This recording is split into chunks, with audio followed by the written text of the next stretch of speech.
2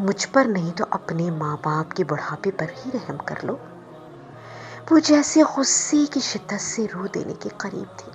ماما جانی، جو اللہ سبحانہ وتعالی نے میرے لیے لکھا ہوگا وہ مل جائے گا۔ اللہ سبحانہ وتعالی اپنے راستے پر چلنے والوں کو اکیلا نہیں چھوڑتے۔ میری پردہ کرنے سے میری قسمت میں لکھا شخص تقدیر سے مٹا تو نہیں دیا جائے گا نا؟ البتہ اس اطاعت کی وجہ سے اللہ سبحانہ وتعالی آگے میری زندگی کو مزید خوبصورت بنانے پر قادر ہے۔ تم آخر کس خوابوں کی دنیا میں رہتی ہو؟ تمہیں نہیں پتا آج دین پڑھی لڑکیوں کی یا تو شادیاں نہیں ہوتی یا طلاقیں ہو جاتی ہیں۔ اللہ کا واسطہ ہے اتنی ایکسٹریمسٹ مت بنو کہ بعد میں پچھتاتی پھرو۔ تمہیں یاد ہے جہاں بچپن میں تم سب نے قرآن پڑھا تھا، اس مولوی کی بیٹی کو کیسے طلاق ہو گئی تھی؟ باقی بیٹیاں بھی کتنا عرصہ گھر بیٹھی رہی۔ ماما جانی، طلاقیں تو ان کو بھی ہو جاتی ہیں جو دین پڑھی نہ ہو۔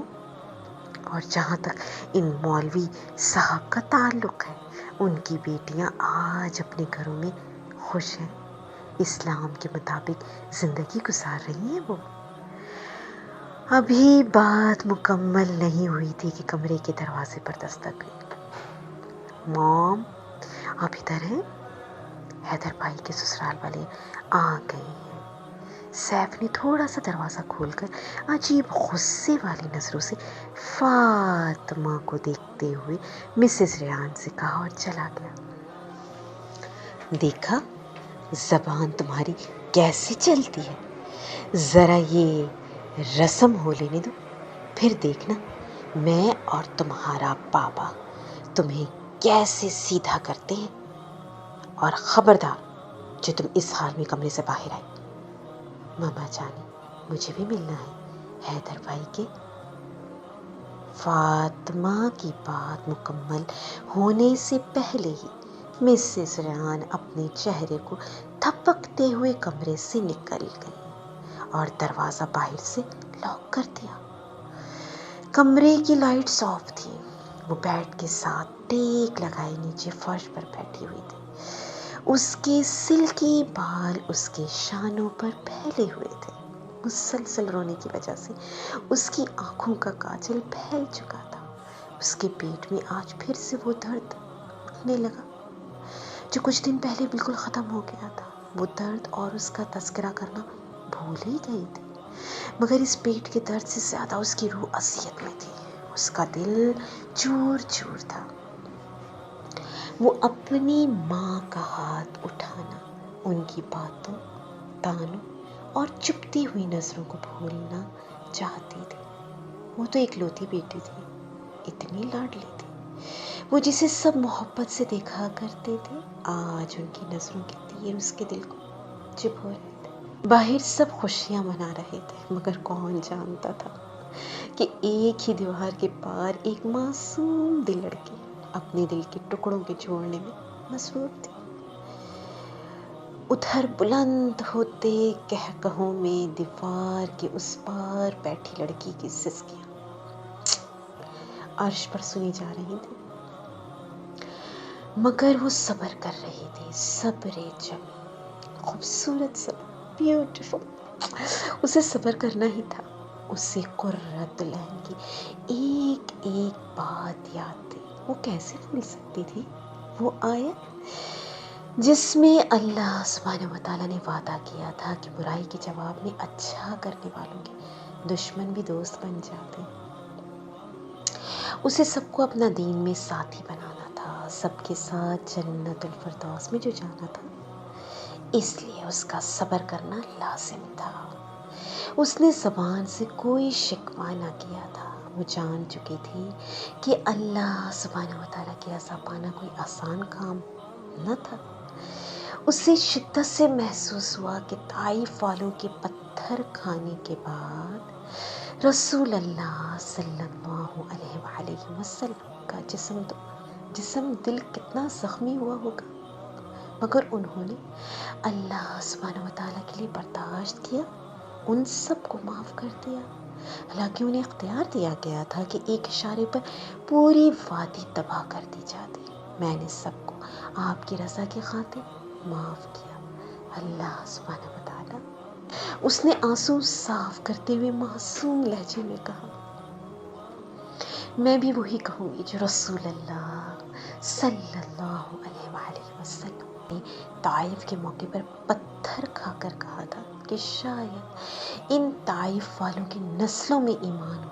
میں بھی آپ سے اچھی امید رکھتی ہوں، اللہ سبحانہ و تعالیٰ ان تانوں کے پتھر کھانے کے بعد، دل کے زخمی ہونے کے بعد، کہ شاید ایک وقت آئے اللہ سبحانہ و تعالیٰ کہ یہ لوگ میرے دین میں ساتھی بن جائیں۔